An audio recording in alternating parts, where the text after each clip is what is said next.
ये सिर्फ एक कोइंसिडेंस नहीं है, हर जगह हर क्रिएटर एक ही गेम से चिपकता जा रहा है, रोब्लॉक्स। और सबसे बड़ी शॉकिंग चीज ये है कि जो लोग महीनों से इनएक्टिव थे वो लोग भी अपना कमबैक रोब्लॉक्स से कर रहे हैं। Minecraft creators, variety of creators और शॉर्ट वाले क्रिएटर्स भी रोब्लॉक्स पर अटकते जा रहे हैं। क्या रोब्लॉक्स एक नए गेमिंग रेवोल्यूशन के एज पर है या सिर्फ एक बबल है जो इन्फ्लेट हो रहा है और एक दिन ये बबल फट जाएगा? चलिए इस पूरे वायरलिटी के पीछे की वजह समझते हैं। अगर आपको 2022 और 23 का माइनक्राफ्ट एरा याद हो तो एक पैटर्न क्लियर दिखाई देता है। उस टाइम के क्रिएटर्स लिटरली कुछ भी माइनक्राफ्ट में कर रहे थे। एक छोटा सा बिल्ड, एक रैंडम सा एक्सपेरिमेंट, एक 5 मिनट का वीडियो और उन सब चीजों पर मिलियंस ऑफ व्यूज आ जाते थे। और वही अब रोब्लॉक्स में हो रहा है। बस अब डिफरेंस इतना है कि माइनक्राफ्ट में थोड़ी बहुत क्रिएटिविटी चाहिए थी, जैसे कि अपने आइडियाज ढूंढने पड़ते थे, जैसे कि फॉरेन क्रिएटर्स के कॉपी आइडियाज चुराने पड़ते थे, उनकी स्क्रिप्टिंग इंग्लिश से हिंदी में कन्वर्ट करनी पड़ती थी और थोड़ा सा इंडियन टच देना पड़ता था। लेकिन रोब्लॉक्स के अंदर वायरल होने के लिए ट्रेंडी गेम्स खेलो, थोड़ा कमेंट्री में जोर डालो और बस आपका कंटेंट रेडी हो जाता है। हिस्ट्री वापस से रिपीट हो तो रही है लेकिन गेम का प्लेटफॉर्म अलग है और साथ ही साथ में जो क्वालिटी 2022 में देते थे क्रिएटर्स उससे थोड़ी सी क्वालिटी इनहेंस करके डालनी पड़ती है अब आपको। रोब्लॉक्स की सबसे बड़ी स्ट्रेंथ है इसकी यूजर जनरेटेड इकोसिस्टम, मतलब कि हर दिन नए गेम्स बनते हैं और कब कौन सा गेम वायरल हो जाए उसकी कोई गारंटी नहीं होती है। एग्जाम्पल में ले लो ड्रेस टू इम्प्रेस। ये एक फैशन रनवे गेम है, सिंपल कॉन्सेप्ट है लेकिन इतना वायरल हुआ कि बिलियंस ऑफ विजिट आ गए थे। टिकटॉक, रील्स, शॉर्ट सब जगह इसके क्लिप्स डलने लगे थे। लेकिन ये गेम इंडिया के बाहर वायरल हुआ था। फिर आप वर्ल्ड में पूरे वायरल गेम्स को देखने जाओ तो स्टील अ ब्रेन रोड सबसे वायरल गेम था और उसके साथ साथ ग्रो अ गार्डन भी। ग्रो अ गार्डन एक चिल फार्मिंग गेम है जो लिटरली एक टीनेजर ने बनाया था और ये गेम तो एकदम से ब्लास्ट हो गया।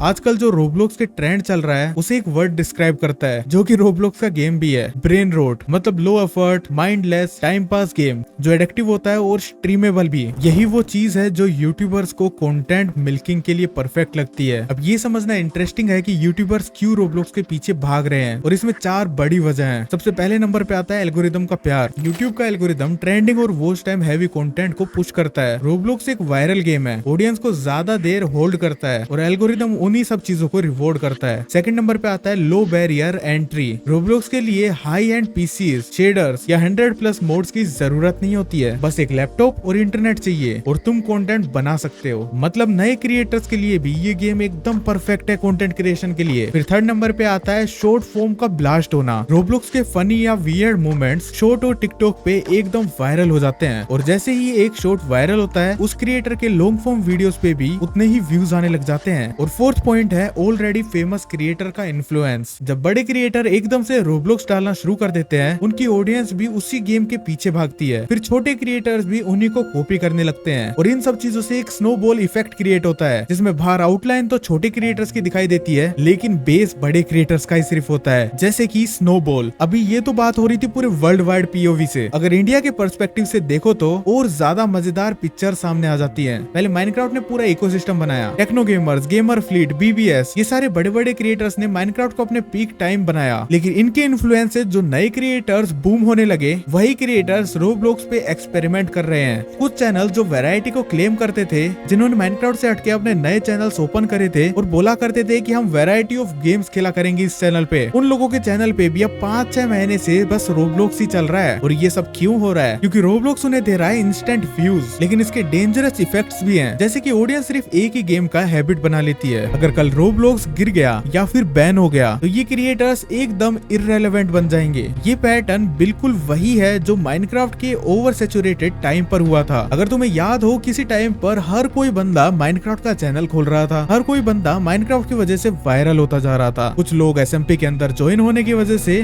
कुछ लोग अपनी डीप थ्रोट वॉइसेस की वजह से, कुछ लोग अपने फनी ह्यूमर की वजह से और कुछ लोग अंग्रेजों का कंटेंट कॉपी करने की वजह से। ये सभी लोग माइनक्राफ्ट की दुआ से कहीं ना कहीं वायरल तो हुए थे, लेकिन उसके बाद उनके चैनल पे सिर्फ माइनक्राफ्ट ही चलने लगा। अगर तुम उनके चैनल पे कोई अदर गेम की वीडियो देखना चाहो तो वो चाहते हुए भी वो सब नहीं डाल पाएंगे क्योंकि उनके व्यूज ही नहीं आएंगे उन सब चीजों पे और ना ही यूट्यूब का एल्गोरिदम उन्हें पुश करेगा उन सब चीजों पे क्योंकि उनका चैनल एक चीज पर लॉक हो चुका है। उनके टाइटल्स माइनक्राफ्ट कीवर्ड पर लॉक हो चुके हैं। अगर वो यूट्यूब पर कोई अदर गेम की वीडियोस, स्ट्रीम्स कुछ भी डालेंगे तो उनके वीडियोस कभी भी पुश नहीं होंगे। और यही सेम पैटर्न अभी रोब्लॉक्स के साथ चल रहा है। रोब्लॉक्स के अंदर वैरायटी ऑफ चैनल खुल रहे हैं जैसे कि डार्क फैमिली, सेनपाई अल्टीमेट, बल्कि ब्लॉग्स। ये सभी क्रिएटर्स माइनक्राफ्ट के भी काफी पॉपुलर क्रिएटर्स में से आते हैं, लेकिन अभी इन लोगों ने रोब्लॉक्स के पीक टाइम को देखा एंड उसी टाइम का फायदा उठाने के लिए इन लोगों ने अपने अदर चैनल्स ओपन करे, जिसमें से सेनपाई ने क्लेम करा करा था कि वो मल्टीपल गेम्स खेला करेगा इस चैनल पे, और स्टार्टिंग फेज में उसने कहीं ना कहीं खेला भी ताकि वो अपनी ऑडियंस का ट्रस्ट जीत पाए। लेकिन ट्रेंड किसको अच्छा नहीं लगता, व्यूज किसको अच्छे नहीं लगते, ऑडियंस तो एकदम गधी है, मैं कुछ भी डालूंगा, मेरी ऑडियंस तो मेरी है, कुछ भी देख लेगी। और यही चीज सेनपाई ने सोची, और अभी वो सब चीजें उसके चैनल पे वर्क भी कर रही है, क्योंकि उसका पीक टाइम चल रहा है अभी। लेकिन अगर तुम अगले 1.5 साल या 2 साल का फ्यूचर देखो तो सेनपाई कहीं ना कहीं डेड क्रिएटर बन सकता है, क्योंकि वो अपने तीनों चैनल को लॉक कर चुका है सिंगल गेम पर। उसका मेन चैनल और सेकंड चैनल ऑलरेडी लॉक्ड है माइनक्राफ्ट कंटेंट पे,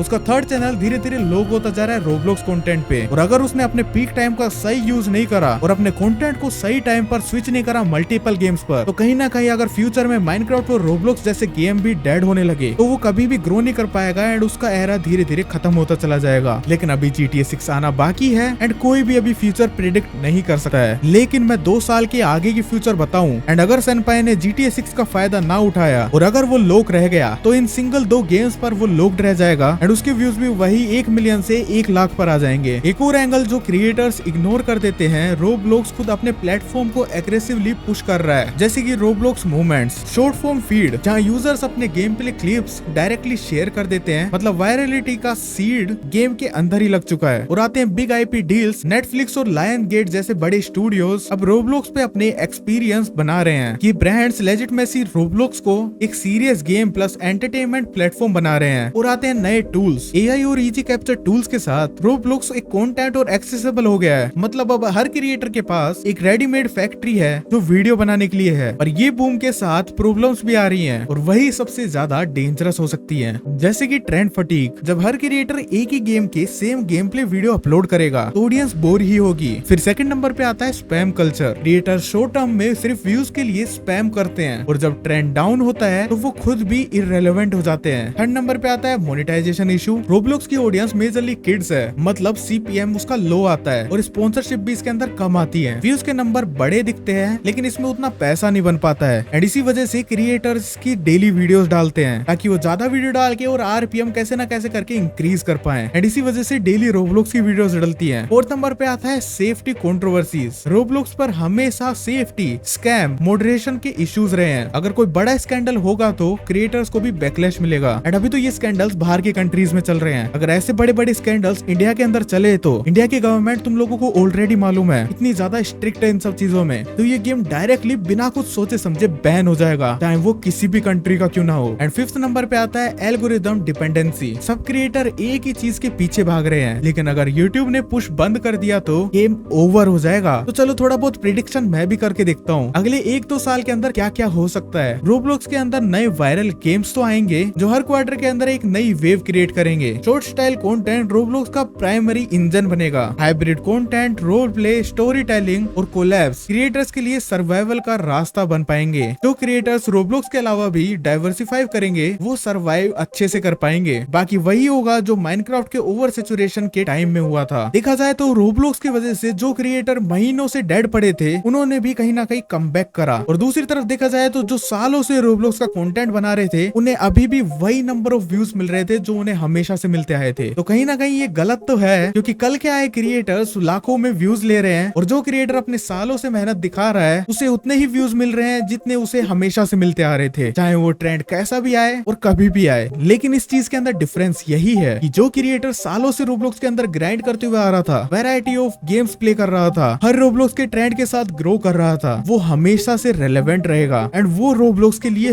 फिक्स्ड गेमर रहेगा। एंड जो क्रिएटर रिसेंट ट्रेंड के साथ पुश हुए हैं वो उन्हीं गेम्स के साथ डेड हो जाएंगे जिन गेम्स के साथ वो वायरल हुए थे, क्योंकि रोब्लॉक्स वो गेम नहीं है जो वो सोच रहे हैं। देखा जाए तो रोब्लॉक्स का राइज एक परफेक्ट स्टॉर्म है। Viral games, nostalgia, low effort entry और यूट्यूब का एल्गोरिदम का पुश, अभी के लिए ये सब वो पैसा और व्यूज दे रहा है। लेकिन अगर क्रिएटर सिर्फ स्पैम और कॉपी पेस्ट करते रहेंगे तो ये बबल जल्द ही फट जाएगा। आखिर में सर्वाइव वही करेंगे जो रोब्लॉक्स की क्रिएटिविटी को यूज करेंगे, ना कि सिर्फ कंटेंट मिल्किंग करेंगे। ये रेस वैसे तो काफी टाइम पहले शुरू हो चुकी थी, अब देखना ये है कि कौन टिकता है और कौन गिरता है। तो आप लोगों को क्या लगता है, क्या रोब्लॉक्स का ट्रेंड एक नया गोल्डन एरा स्टार्ट कर पाएगा या एक और माइनक्राफ्ट जैसे कोलैप्स की तरफ बढ़ रहा है? ये कमेंट सेक्शन के अंदर अपना ओपिनियन जरूर शेयर करना। और अगर आपको ये वीडियो पसंद आए तो जल्दी से लाइक, शेयर एंड सब्सक्राइब कर देना। मैं चलता हूँ एक और ब्रांड न्यू वीडियो बनाने के लिए, तब तक bye bye, peace out, take care, sayonara, stay healthy and stay safe.